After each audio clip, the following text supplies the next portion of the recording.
गया तीर्थ की कथा ब्रह्मा जी जब सृष्टि की रचना कर रहे थे, उस दौरान उनसे असुर कुल में गया नामक असुर की रचना हो गई। गया असुरों के संतान रूप में पैदा नहीं हुआ था, इसलिए उसमें आसुरी प्रवृत्ति नहीं थी।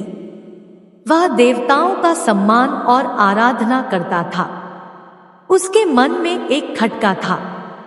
वह सोचा करता था कि भले ही वह संत प्रवृत्ति का है, लेकिन असुर कुल में पैदा होने के कारण उसे कभी सम्मान नहीं मिलेगा। इसलिए क्यों ना अच्छे कर्म से इतना पुण्य अर्जित किया जाए ताकि उसे स्वर्ग मिले। गयासुर ने कठोर तप से भगवान श्री विष्णु जी को प्रसन्न किया। भगवान ने वरदान मांगने को कहा तो गयासुर ने मांगा, आप मेरे शरीर में वास करें। जो मुझे देखे उसके सारे पाप नष्ट हो जाए, वह जीव पुण्यात्मा हो जाए और उसे स्वर्ग में स्थान मिले। भगवान से वरदान पाकर गयासुर घूम घूम कर लोगों के पाप दूर करने लगा। जो भी उसे देख लेता उसके पाप नष्ट हो जाते और स्वर्ग का अधिकारी हो जाता। इससे यमराज की व्यवस्था गड़बड़ा गई। कोई घोर पापी भी कभी गयासुर के दर्शन कर लेता तो उसके पाप नष्ट हो जाते। यमराज उसे नर्क भेजने की तैयारी करते तो वह गयासुर के दर्शन के प्रभाव से स्वर्ग मांगने लगता। यमराज को हिसाब रखने में संकट हो गया था। यमराज ने ब्रह्मा जी से कहा कि अगर गयासुर को न रोका गया तो आपका वह विधान समाप्त हो जाएगा जिसमें आपने सभी को उसके कर्म के अनुसार फल भोगने की व्यवस्था दी है।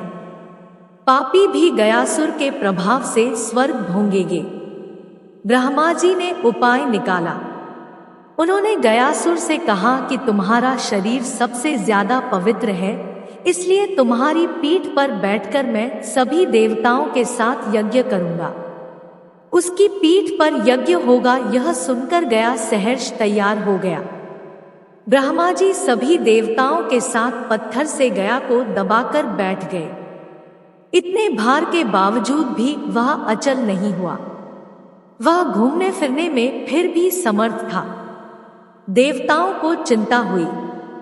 उन्होंने आपस में सलाह की कि इसे श्री विष्णु ने वरदान दिया है, इसलिए अगर स्वयं श्री हरि भी देवताओं के साथ बैठ जाएं तो गयासुर अचल हो जाएगा।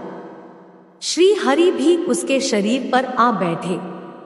श्री विष्णु जी को भी सभी देवताओं के साथ अपने शरीर पर बैठा देखकर गयासुर ने कहा, आप सब और मेरे आराध्य श्री हरि की मर्यादा के लिए अब मैं अचल हो रहा हूँ। घूम घूम कर लोगों के पाप हरने का कार्य बंद कर दूंगा। लेकिन मुझे चूंकि श्री हरि का आशीर्वाद है, इसलिए वह व्यर्थ नहीं जा सकता। इसलिए श्री हरि आप मुझे पत्थर की शिला बना दे और यही स्थापित कर दे। श्री हरि उसकी इस भावना से बड़े खुश हुए। उन्होंने कहा, गया अगर तुम्हारी कोई और इच्छा हो तो मुझसे वरदान के रूप में मांग लो।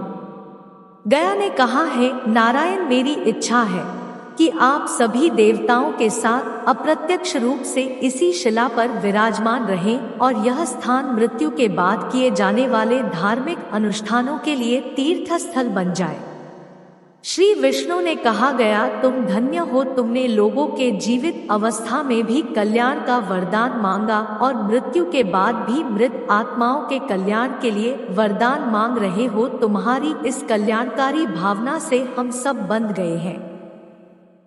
भगवान ने आशीर्वाद दिया कि जहाँ गया स्थापित हुआ वहाँ पितरों के श्राद्ध तर्पण आदि करने से मृत आत्माओं को पीड़ा से मुक्ति मिलेगी। क्षेत्र का नाम गयासुर के अर्धभाग गया नाम से तीर्थ रूप में विख्यात होगा।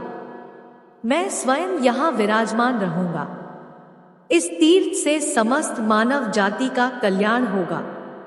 साथ ही वहां भगवान श्री विष्णु जी ने अपने पैर का निशान स्थापित किया, जो आज भी वहां के मंदिर में दर्शनीय है। गया विधि के अनुसार श्राद्ध फल्गु नदी के तट पर विष्णुपद मंदिर में व अक्षयवट के नीचे किया जाता है। वह स्थान बिहार के गया में हुआ जहां श्राद्ध आदि करने से पितरों का कल्याण होता है। पिंडदान की शुरुआत कब और किसने की, यह बताना उतना ही कठिन है जितना कि भारतीय धर्म संस्कृति के उद्भव की कोई तिथि निश्चित करना। परंतु स्थानीय पंडों का कहना है कि सर्वप्रथम सतयुग में ब्रह्मा जी ने पिंडदान किया था।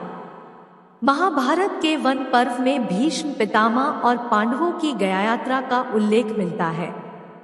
श्री राम ने महाराजा दशरथ का पिंडदान यही गया में किया था। गया के पंडों के पास साक्ष्यों से स्पष्ट है कि मौर्य और गुप्त राजाओं से लेकर कुमारिल भट्ट, चाणक्य, रामकृष्ण परमहंस व चैतन्य महाप्रभु जैसे महापुरुषों का भी गया में पिंडदान करने का प्रमाण मिलता है।